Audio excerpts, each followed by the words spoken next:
Voilà la fin de cette vidéo du mois d'août et que le potager soit avec vous.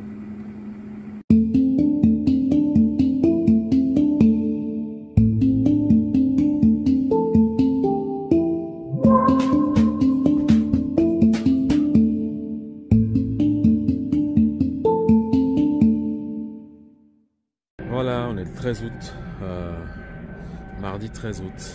Tout ce que vous avez devant là, ça représente à peu près 1,50 m de hauteur que j'ai laissé un peu à l'abandon. Bon, ça c'est pas la partie potager, mais c'est la partie que je dois entretenir. Il y a la butte ici, que je viens de réduire de moitié, mais il y a une butte qui est là. Et puis je viens de récupérer quasiment 1 mètre. Ça, parce qu'avant je passais là, 1 mètre de passage. Je suis en train de tout ramasser. Et donc, ça a déjà bien.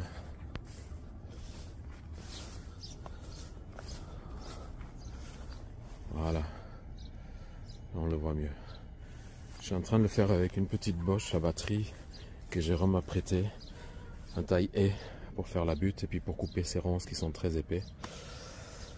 Et comme ça au moins, ça aide pas mal. Ensuite je ferai la débroussailleuse pour finir au ras et puis la tondeuse. Bonjour les amis, et bien voilà, je vais faire mes graines avec la verte de Oui. Donc c'est une tomate qui devrait faire dans les plus ou moins 300 grammes en fait. Elle a un très joli vert, elle est un petit peu tachetée. Voilà. Bon, ici elle a pris un coup de soleil. C'est pas grave, ça va rien lui retirer de son goût. Donc c'est une chair assez douce, parfumée et savoureuse et une croissance indéterminée sur les pieds. Donc voilà. Donc là je vais la couper, on va voir l'intérieur et on va même la peser avant. Pour voir si elle est... Voilà. Hop. Bon ben ça va. Il y en a des légèrement plus grosses encore et plus petites sur le plan, mais non, c'est sympa. C'est déjà bien. Allez, on va la couper, la déguster et regarder ses loges. Voilà. Donc là, j'ai découpé. Waouh. Ça, c'est beau. Hein. Alors, c'est vraiment dans un ton de vert incroyable, un dégradé. Les loges sont petites. Je vois pas véritablement de graines dedans. Mais bon, on va déguster ça. Regarde.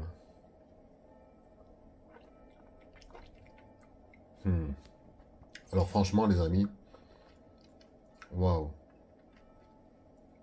La peau est un petit peu épaisse, mais c'est acidulé, acidulé, c'est pas acide, c'est acidulé, parce qu'elle est sucrée, la chair est fondante, incroyable, incroyable. Alors ça, oh, c'est une ancienne variété belge donc, hein, oui, H-U-Y, ville de Belgique, mais vraiment, waouh. Eh bien, je suis très heureux de l'avoir fait pour cette première année. Voilà, on est le 15 août, je suis au potager, il est vers les 13 h par là. Pardon. Et je cueille mes premières zébrées d'Hokkaido réellement. Regardez-moi ça comme c'est beau. Regardez-moi ces couleurs de zébrure. Magnifique quoi. Magnifique.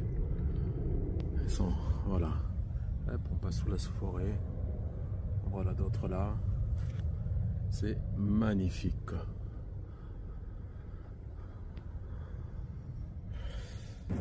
Voilà, dans la courgette coureuse aussi, regardez. J'ai celle-ci à cueillir. J'ai celle qui est là à cueillir. Alors, le potager, c'est pas aussi du rendement pour le rendement. Parce que même si elle est coureuse, même si elle en fait moins qu'un autre pied, elle en fait d'excellentes. Mais ici, pour rappel, j'ai fait des petites buttes. C'est des buttes qui ont été agrémentées chaque année de fumier et autres. Donc, on ne peut pas non plus... Il y a des endroits où ça pousse pas correctement. Il y a des endroits où ça pousse mieux. Et puis, il y a des années, ça va donner plus. Peut-être que si je refais l'année prochaine, elle m'en donnera pas autant. J'ai voulu tenter. J'ai qu'un seul plant de courgettes, je rappelle, sur ce terrain. Puisque les jaunes se sont fait bouffer. Tout ça, j'en ai pas rajouté. Enfin, j'en ai remis, et puis ça a été bouffé, puis remis, puis ça a été mangé. Et puis bon, j'ai arrêté le combat de la limace connection. Mais ça peut donner, il suffit aussi de nourrir son terrain, voilà, de choses comme ça. Et il faut être patient. Le potager, c'est une histoire de patience. C'est pas une histoire de vite, vite, vite, vite, vite, vite. Non, il y a des années où vous aurez plein de choses et puis il y a d'autres années où vous aurez beaucoup moins. C'est comme ça. Il y a une année où j'ai perdu tous mes plants de tomates, l'année dernière. Cette année, par contre, c'est magnifique avec tout ce que j'ai fait. Je suis très heureux et j'ai un bon retour de ceux qui ont reçu des plants. Tout le monde est content, donc je le suis d'autant plus. Donc voilà, c'est une histoire de patience, un potager. Hein? Ça nous apprend la patience, entre autres. Vous voyez, j'ai encore là des tomates qui mûrissent. Les melons mûrissent, enfin tout arrive. Hein. La saison est totalement différente, donc on ne peut pas non plus tout avoir en une fois. Regardez-moi ça. Voilà les buts que j'ai fait. Ce sont des buts qui font 40 cm de large sur 30 maximum de hauteur. Voilà, j'ai planté dedans et puis parce qu'il pleuvait trop à cette période-là et je me suis dit c'est pas la peine, je vais tout perdre. Et puis non, tout se passe bien parce que ça a le temps de s'égoutter, ça a le temps de prendre. Tout va pour le mieux. Alors par contre, j'ai eu avec les aubergines de Valence, j'en ai eu pas mal. Et puis là, les aubergines, la monstrueuse de New York, la blanche, la barbantane et tout ça, ben, on peut dire que j'ai rien du tout. Parce que bon, c'est pas excellent. Donc, à chaque année, ces découvertes, à chaque année, ces sensations du plaisir ou pas de faire pousser les choses. Voilà, il y a une année où il y a toujours un légume qui fonctionne très bien et dans la même année, il y a un légume qui ne fonctionne moins bien. Voilà, et bien, cette année, j'ai moins d'aubergines, moins de courgettes, mais j'en ai avec un seul plant, comme je dis. Les melons, pour la première fois que j'essaye, voilà, tout ça, c'est le melon qui a poussé, le melon de Rennes.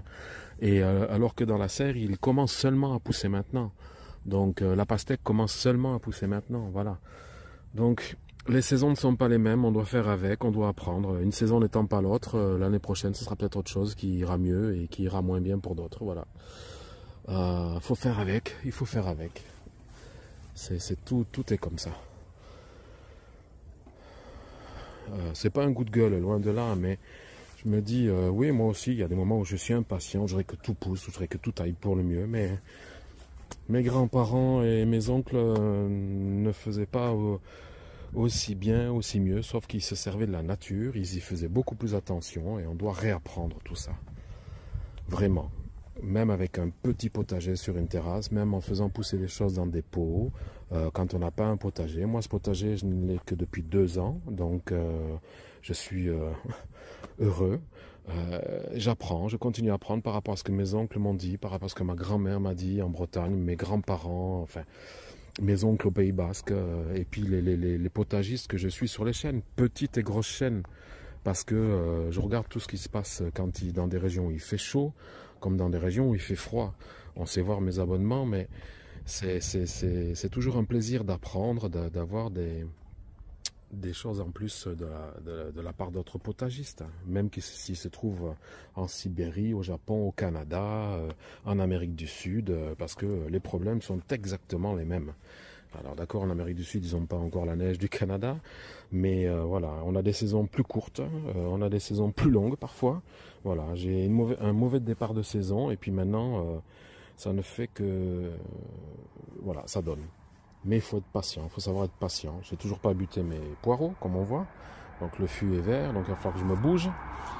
Voilà, vous allez voir qu'à l'intérieur de la serre, hop, voilà, regardez-moi ça.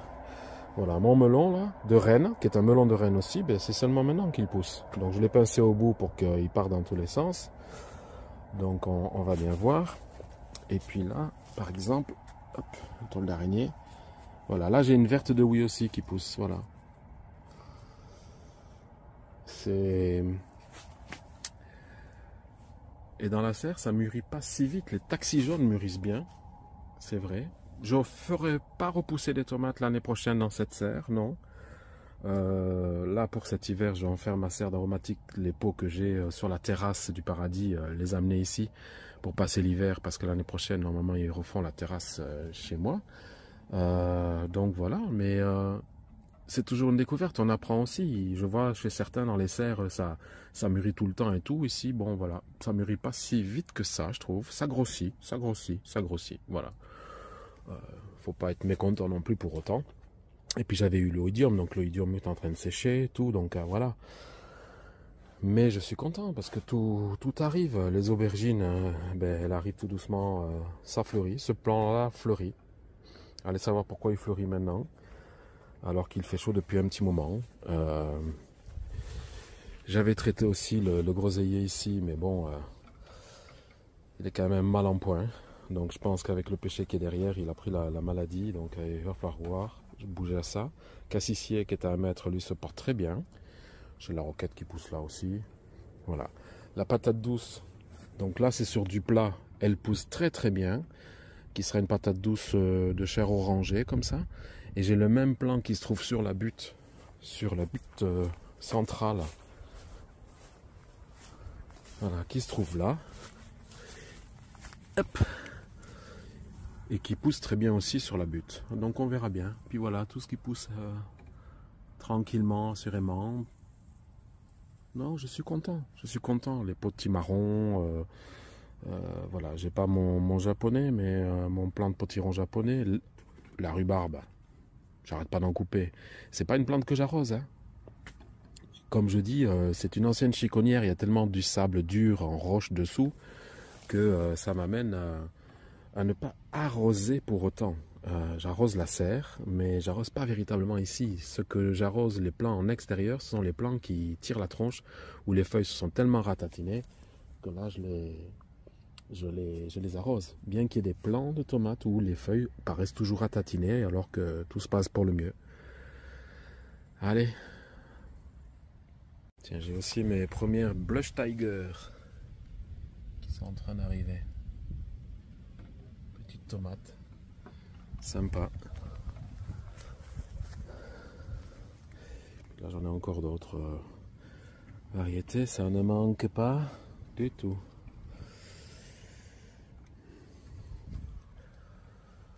Voilà, ça prend le soleil, c'est bien. Alors ici c'est censé être une orange bleue, qui est très très rouge, bleutée au-dessus, et qui est rouge assez écarlate, assez sang. Là j'ai 2 plants, et voilà le deuxième plan. Voilà, au départ elle est dans ces couleurs là, puis tout doucement, quand elle mûrit, elle fait rouge aussi. Voilà. Et puis dans un tas que j'avais fait là de compost, ici j'ai un avocat qui s'est mis à pousser tout seul. Alors lui on le protégera pour cet hiver, j'ai mis un bambou exprès. On le protégera, ça fera toujours, au fur et à mesure que ça pousse et que ça tienne le choc, ça fera toujours un arbre pour de l'ombre. Parce que en automne, j'ai toujours le figuier que j'ai en pot chez moi à placer ici, sur le potager.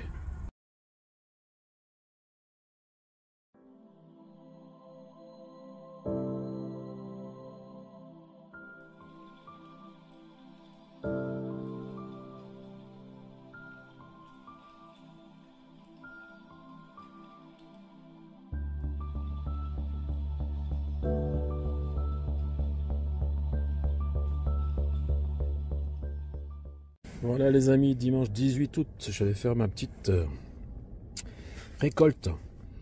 Donc j'ai de la brusnil, de la zébrée d'Hokkaido. Ça c'est magnifique, elle est bonne, sucrée et tout, peau fine. De la corolle Zolotoi. De la Blush Tiger. Irisé, orangé, jaune comme ça, magnifique. Encore de la joyau d'Oaxaca. Hop, de la taxi jaune. Voilà. Voilà, maintenant passage au potager et j'ai pas fini de cueillir. Une semaine sans être là et voilà. J'en ai à foison. Donc il faut vraiment que je cueille tout ce qui est mûr. Mais alors, ça va faire des kilos et des kilos de tomates. Incroyable. Ça n'arrête pas. Ça n'arrête pas. Il va falloir que je regarde les melons aussi. Allez, je continue. On va arrêter la cueillette pour aujourd'hui parce que là, j'ai de la tomate. J'ai encore, par le poids, ça se pète la gueule. Malgré que j'avais arrangé l'armature. J'ai aussi les potirons qui commencent à mûrir, les melons. Désolé pour la moutarde. J'ai les aubergines à cueillir aussi. Enfin voilà, donc ça je ferai ça demain. Parce que je crois qu'à la maison, ça va être content. Mais je pense que je vais me faire appeler Simon. Allez, à demain. Et bien voilà les amis, cueillis dans les deux bacs ici. Donc ça ramène pas mal de choses. Je vais me mettre hors soleil. Donc voilà, la zébrée d'Hokkaido, de la Corta, de la orange bleue, de la taxi jaune, la petite poire. Qu'est-ce qu'on a ici? La dwarf Big Heart. J'ai encore de l'orange bleue, la dwarf Big Hearts Fred. J'ai de la verte de oui. Oups là. Là ici elles ont craqué d'ailleurs. Parce qu'ici ils ont reçu beaucoup de pluie pendant une semaine. La verte de oui, de la fusée pêche il y a aussi quelque part. De la corolle zolotoi. Zolotoi corolle jaune du moins. De la téton de Vénus. Voilà. Et demain je dois encore en récupérer pas mal.